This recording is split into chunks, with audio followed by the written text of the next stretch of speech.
Hi friends, I'm so glad to see you back here on my channel. I am Ellen. I'm a life coach, creative entrepreneur, here sharing my pregnancy journey and experience. And if you saw my last video, I shared a whole lot about my pregnancy journey through my first trimester. And what I thought would be a nice part 2 to that experience was how those symptoms and my first trimester impacted my work life and my business ownership, and how I just had to take care of myself in a new way. So my hope is that whether you own a business or not, that this helps you in some way to take care of yourself in a new way and cope with some of the challenging parts of being pregnant. So I hope you enjoy, and let's just jump right into it.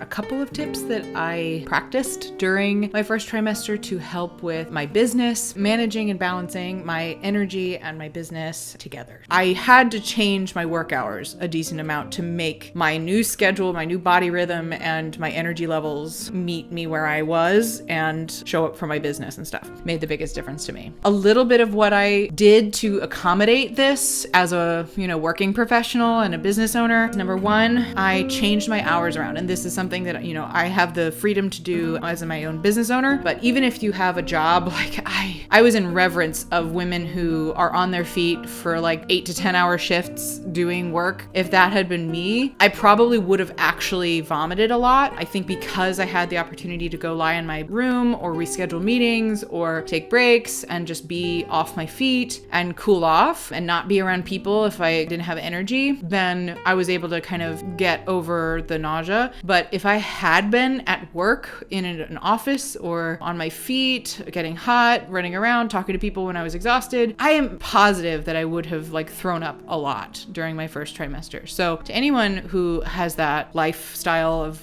the 9 to 5 or something, you're a fucking hero and you're strong as hell. But thankfully I had the freedom to decide how my day looked. And so what I ended up changing was I didn't work. And honest to God, this was just partly by choice and partly by necessity. I worked 4-hour days tops, and sometimes 4-day work weeks at 4 hours a day. So I'm talking my work hours shrank by half mostly. Sometimes that meant I needed to do some work on the weekends or here and there if I really, needed to catch up on something. But most of the time I got really, really good at delegating and asking for help. I got really good at being okay, this deadline is totally arbitrary and means nothing and is just it doesn't matter, we can move it. And then other deadlines I was okay, this one I have to devote the work hours that I have available to getting this thing done. So my prioritization of my time, the condensation of my workday time was pretty much 10 to 2, or maybe 10, then a little lunch break, and then till 3 or something like that. So I was able to shorten my work day and change my hours around the window of time that I felt best, because morning and evening tended to be just yuckier. I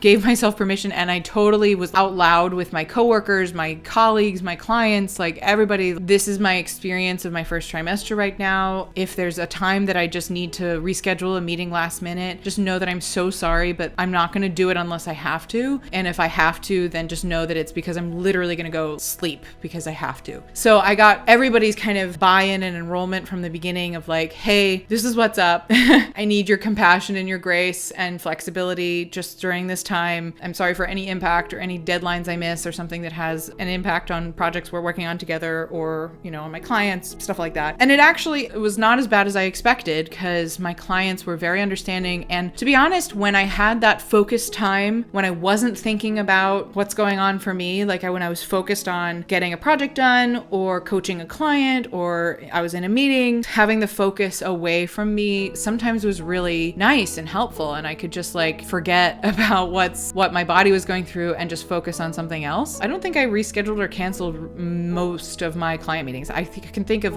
maybe 3 calls in the whole 2 months that I changed times. I rescheduled them. My clients were wonderful about it, and we made sure that they got everything they needed, and more. That's another tip I would say, like really just don't try to hide your experience from the people in your life and try to like muscle through or power through and then be like half dead when you show up for things. People are going to appreciate that they get the full you when you show up. And then if you're like on fumes and you're showing up for a thing, then also that was something I shared, like, hey, I'm in this meeting now because I don't need to go take a nap right now, but I'm also kind of getting to the end of my tank. So like, I just want to let you know that I'm kind of low energy today. Just being transparent to me is some of the best medicine to not judging ourselves and not like having others judge or feel like we're not really there or something like that by choice. Like it connects people to you. It makes you feel you have permission to do what you need to do to take care of yourself. You know, it's human. Like you're literally growing a human and you have the permission to ask for some exceptions during this time. That was very helpful. Yeah, I'd say if you didn't watch my last video, I talked about how I prepared to become a mom and how I reshaped some of my business priorities and my focuses. So if you didn't watch that, go look for the section that's all about business in the middle of the video. That played a lot of role in the first trimester where I got to just kind of lean back and rely on the things that I had built before getting pregnant. But those are the changes that I made during pregnancy that